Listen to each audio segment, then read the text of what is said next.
Hi art friends! Good evening, art friendos. As you can see over here, I've got some tea. I picked this up today and I've never tried it, so if it's gross, don't blame me. What is it?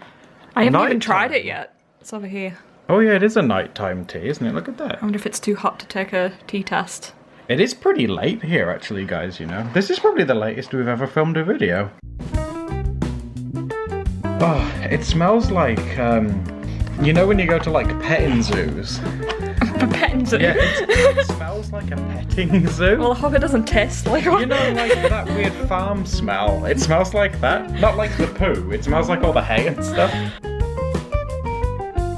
Well, anywho, the purpose of this video, partly tea, but mostly drawing. For the longest time since we've been on this channel, people have wanted to see our like art process of how we approach things. Indeed. And I get terrified of doing these because I don't want people to think that this is the way that you have to draw and this is like a tutorial for how to draw anything. I'm just going to show you how I approach things, and if it helps you, that's nice. Yeah. If it doesn't, I'm sorry. So, basically, Steph's gonna draw how she draws, and maybe you will learn something along the way. Consider this like an artistic journey of discovery. Is that an aeroplane? I thought it was my phone going off from it. That would be an aeroplane. Right, yeah, it's an aeroplane. I'm concerned if your phone sounds like a jet engine. Okay, so a lot of how, because I'm going into characters, a lot of how I approach characters is through circles. So let me give you a circle here to start you off with. And you know, a thing that my granddad taught me that's always stuck with me whenever I start drawing with a circle is that he said, if you try and draw a circle this kind of way, it's easier to get it wrong, whereas if you go the other way around, you tend to get better circles. I wonder if that's dependent on the hand of the Yeah, it might be right or left-handed, but yeah, feel free to do it, and if that helps you get a better circle, then just go the other way. Or is that the right way? Yeah. I can't even remember. It's like, no! Right, so when you want to get the face in what direction that it's going in, I know this is quite lightly, and maybe I should do it a little bit darker than what I'd like to. I can see it. Just so you guys can see. I'll go yeah, there grab we go. you an eraser in case you screw up. Oh, thank you. I mean that in the nicest way, honey. I want to touch on this stuff because I remember when I was in school and I used to see other people draw incredible things, and I used to look at tutorials online, and every tutorial for how to draw a face was like this. It would have like a really triangular chin, and then you do this, and you do something like this, and then the eyes would end up being something like this. Something along the lines of that. And I've developed a way to sort of get around the problems I bumped into with the way online was teaching me. Okay. So, like I said, starting with a circle, although you can start with any shape to be honest.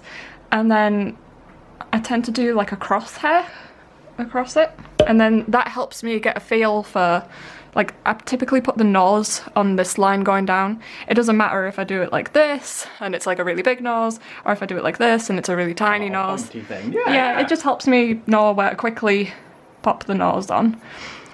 And to get the eyes, I do them along this line, and I typically do it like about halfway, but the fun of drawing stuff is that you can have eyes up here, you could have eyes down here, you could have eyes on the hands. Just be creative. It, like, in your own way. You can design it however you want. That's the freedom. I mean, that's why we say Steph's showing you how she does it, but you're free to like tweak this or change it as much as you want, because you know, with art, there shouldn't really be any rules. Yeah, okay, there can be guidelines, but you're the artist. You're free to do whatever you want to do. Yeah, if there's anything in this process that you don't like, but there's another tip that you do like, take that tip. I don't mind. Just customise to be yourself. That's all that matters. We're here just to help you along the way. Okay, so I'm doing another circle, because as you'll see, I build up a lot of facial feature things to do with circles. Ooh. So for people who struggle with doing two eyes that look the same, it's good to start off with two circles yet again, which you can see I've got more over here.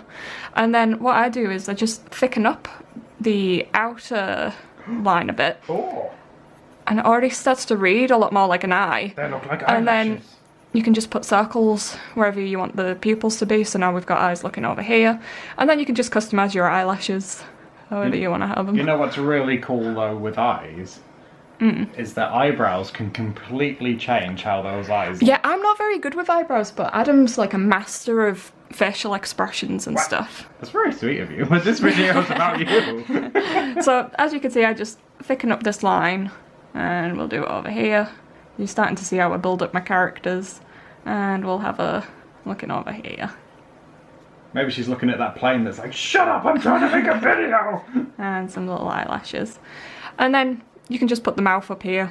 I'll just put a little basic one in for now. A friendly smile. And some little blobby eyebrows, because I seem to think they're cute. But, you know, you do you, whatever. I like how I was trying to make these eyes match, and one of them's bigger than the other. It's like, work with me, eyes, I'm trying to teach. Eyes are always a nightmare, you're never going to get them perfectly matched. Eyes are sisters, they're not going to be perfect twins. Oh, I was told that about my eyebrows once. Yeah, that's kind of the rule when you start learning like makeup. One of the tips that I learnt that was really, really helpful is, like I said, building up the eyes from a circle. Because if you think about it, the eyeball... Let me draw you a little gross little eyeball there. Oh my god. I need sleep. Yeah. Oh my word. Your eyeball is, hence the word ball. Balls. It's an eyeball. There. Now you cannot mistake that eye for anything else. Okay. And your entire face, like your skin and your skull and everything, it goes on top of the eyeball. So that's why I like to start with a circle, because that's what your eyes are doing. When I first started out with drawing, what I used to do is I'd start doing the top of the eye like this, and then I'd do the underneath, and I'd get a really squarish looking look. Which, you know, it can work, it's a style. It's a style, yeah. I used to roll with it as a style for quite a long time, but I was literally just doing it because I didn't know how else to draw eyes. I think I've seen like anime styled eyes similar to Yeah, that. it's when I used to draw quite anime. It can sometimes look a little bit off if you do eyes. I call them equal eyes because they look like a little equal sign. And if you just put the dot in between... Oh yeah, I guess it kind of looks like that old Pong game. Yeah, to me, that always looks slightly off, but whereas if you base it round like a circle, you can still get a similar shape, but you get like a bit more anatomy to it. I guess the equals ones can work if you're going for some kind of comical expression. It can work pretty good. The thing with style is that for every rule you have why it won't work somewhere, there's rules for why it will work somewhere else. Exactly, and that's what's amazing about it. But the fun with the crosshair is that, let me do it from like this angle. You can start doing it for like really, really extreme angles, so as you can see, like, I'd put the nose here, there's a really spiky nose. Getting a view of the right dome there, whoa. So if that's like they're looking down but looking up at you. Yeah, they're looking up at the camera. It's like, what's that up there? It's filming my giant dome-like head. I'm just quickly doing these off the top of my head. It's not the... Oh, well, we're just showing you guys. The best that it could be. I'm sure they appreciate what you're doing for them. Comment down below, guys, if you appreciate Steph's tutorial classes. But yeah, the real key to learning how to draw like a cartoon face, I'd say, for me, was learning how to do like this crosshair kind of look. Because if you just challenge yourself to fill up a page with circles like this, and then you try and turn each one into like a different face, that's a fun challenge in itself, and then you've already got like tons of characters from different angles. The position of those lines really does change the perspective of the pose and stuff. Yeah, like, it adds like a sense of 3D. Just like from those two, yeah, they're so diverse, but just by moving those lines you can get so much variation, it's awesome. So I typically tend to start from like a circle, but in all honesty you could do it from like a rectangle-y kind of shape, so as long as you can imagine it in like a 3D kind of perspective. That's why circles are a little bit easier. Yeah. Now, imagining it in a 3D space, if you're just starting out, you know, that can be really tough. So if you can just imagine like what Steph's doing now, just imagine it as a box. Or if you're doing a circle, imagine it as a ball. I think we've all seen a box and a ball in our lives at least once, right? Oh, yeah, there's a... Hello! There's a face. It's Box Boy. I like doing kind of rectangle-y faces. Because if you didn't know, my boyfriend's got quite a squarish face. Look, it's turning into Adam. I fell in love with him for his box head. That's where I keep my boxy brain. Yours isn't quite as long as this. I know, you've given me like a superhero chin. Mine ain't that big. Look at that. It's hard to come up with like amazing artwork when you're trying to explain like your process, but hopefully you're seeing like the fundamentals of how I put things together. Another little tip that I found pretty helpful is if you do like a circle like this. As I've said, this is just like my own style of doing this. There's so many different ways that you can. But for side views, I do the circle, put the nose sticking out the side like that. Oh yeah, a little triangle shape, right? And tend to have the eye around here. Yeah, again, if you have the crosshair, the one crosshair would be here, Yeah, it'd be right on the edge. where the other one would be here. Another thing that you can do is if you pop out this second line, it gives it more of like a chibi-chibi-ish kind of look. That's Brindle, our guinea pig, bashing his hay rack. Hey! Cut it out, you! I'm trying to film a tutorial over here. Oh my god! I said you'd behave if we filmed in the same room. Do you want me to move that round? Does this help? You're so big! Right, sorry about that, my guinea pig interrupted, but he's happy again now. Stop recording! You're Dava! Jeez! This is like side view. I tend to do the ear about 3/4 back. Yeah, roughly about there. And where the ear comes out, you tend to be able to, if you do a swooping line to where the chin is. Oh, it makes like the jaw, right? Yeah, and then it gives you an idea of like where you could put like the neck in. And then you can put like the neck in there or whatever. And then the head and stuff. It just kind of turns into a big jigsaw. I tend to erase a lot of the lines though, because I think it looks like a bit too much anatomy otherwise. I'm like that. I use so. Whereas, as you guys can probably see, Steph loves working in shapes. I have to use like guides and lines, and mine gets so messy. And the other one I was trying to explain before my guinea pig came about. Oh, Brindle, you're in trouble now. No, he can't help it. It's sort of like a bean shape that I approach sometimes, but I can never get it right straight off the bat. I've got to... Oh, you're under pressure now. Yeah, no, I've really Looks got good to to... me. I really tend to work into it quite a bit until it gets there. So that's like a cheek, and those are the ears on the side, then, right? Yeah, and I try to make like the head area a bit on the bigger side, and I try to do this a bit smaller down here. There we go. Yeah, Yeah. it's starting to look right now, and I've put some pretty biggish ears in. It's cute how you draw the details of ears. It's like 2-letter T's that are like Yeah, together. I just do it because it's like a quick way that I found a way around it. It looks like the pi symbol, but even more simple. I've got pie in my ears. There you go. That looks really cute. Oh! You know what you should do next if you wanna help the people? Mm-hmm. Can you draw like a sketch of a character now applying what you've taught us? Tortoise. The educational tortoise. Oh, that'd be so cute. What in with tortoise? Oh, before I jump into drawing something, feel free to have a doodle along with me. Here's my tea. I want to see what it tastes like. Drink your favourite beverage of choice and doodle along with us today. Oh, it's nice and warm. Taste good? Yeah, that's my review. It's warm. But how does it taste? Is it good? Do you feel relaxed? I don't feel like I'm going to fall asleep just yet, so maybe that's a good excuse to start drawing. What colour is that? What colour? Yeah, feel free to comment down below if you know what colour that is. First, step 1, we must achieve inspiration. Look at your favourite artist, or perhaps a website with dynamic poses. Maybe a Oh yeah, gig. Adam really likes dynamic I poses. love looking for poses, it's so much fun. And so I won't think too hard about the character design in this. Well, this is merely just to demonstrate what we've just learned. what we've just learned with Steph. With teacher Steph. She was your friendly neighbourhood artist. Did you know she's also your friendly neighbourhood teacher? There we go. So yeah, again, you've got the guides to show where the eyes and the nose are going to go, right? Mm-hmm. And your little pie ears. And some eyes over here.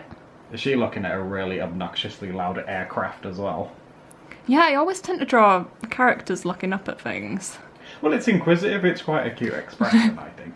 Whenever I used to take selfies of myself, my mum picked up that I always tend to do that face, and I draw them as well.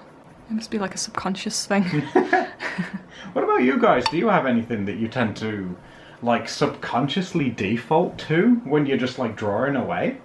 Steph seems to think that what I do, say if I'm just drawing without really anything in mind, I tend to always draw characters squatting down. Yeah, you do.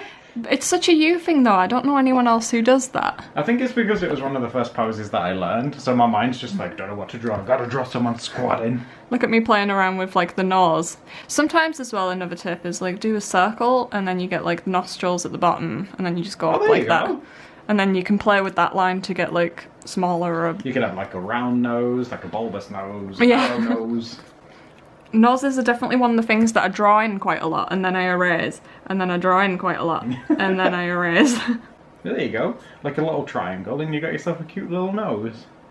And It's a lot harder to draw when you know the entire process is being recorded, but I'm really determined to try and show you guys how I do I'm really stuff. determined to teach you something. I think you have. Hey, the stuff you've explained, even I can understand, and that's saying something. You taught me how to draw, remember?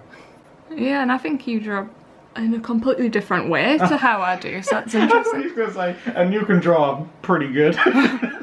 No, you can draw really well. You draw okay. Just saying I taught you for like 2 years. You're my best and only student. Oh, well, whoever's watching this video, you right now, you are officially a student too. And then sometimes at the roots I do things like that. Oh, you're drawing... This almost looks like you, perhaps. Yeah, maybe I'm subconsciously defaulting to Because your hair myself. is literally, like, parted like that right now. Yeah. I can just turn it into me. I wonder if anyone drawing along is to, like, drawing themselves. Or drawing me. Oh, yeah, or drawing you, maybe. You guys always... Every time we get fan art of ourselves, or of a picture of Steph or of me, it's always, like, the cutest art we've ever seen. You always draw us so adorably. And we thank you for that. You always tag us in stuff and send us really cute art, and you're all so talented. I'm putting myself in my jumper. Ooh, cozy. Yeah, because it's so cold here. Oh my god. Yeah, it is. Is it cold where you guys are? I like to ask you questions when we do doodles and tea. It's kind of like I'm trying to have a conversation with you, but you're not listening. But you do, well. I'm sure they're You listening. guys do listen, yeah. You're very Nobody cool. listens to me. You always pay attention, like in the Skittles video I said that a colour was green, and I pointed at an orange Skittle, and so many of you guys picked up on that. In the editing I was like, they won't notice, and they did notice. All of you did. Well, because you're colourblind, it's less, Let's make it feel stupid! No, it's just I because it's know. less obvious to you, whereas to other people it's a bit more clear. Yeah, you guys are always helping me, I appreciate it. You're all very sweet, and I love you all. I like how wholesome this episode is. We're learning stuff, we're appreciating each other, it's really nice. I've never said the art in it isn't as, like, up to scratch as what it should be, but... Well, this is like a demonstration lesson / tutorial, maybe. I have no idea what we're going to call this episode. Yeah, me either. Maybe just, like, draw along with Steph. The important thing is with these, though, guys, is that we just hope we've helped to relax you, chill you out, and maybe draw and drink something yummy. But yeah, that's pretty much my process. I hope you've learned something today, guys. Don't forget to tag us in any artwork that you decide to do, and let us know, what did you drink in this episode too? Is there any yummy tea or any other drink we should know about? I'm going to post a mystery video over here because I haven't done anything in this episode. And don't forget to like and subscribe if you haven't already, because you guys are the best. And we'll see you next time for another Doodle Date. Doodle it! See you soon, guys. Bye! Bye-bye. I'm just making my jumper fluffy. Oh, There that's we a go. fluffy jumper.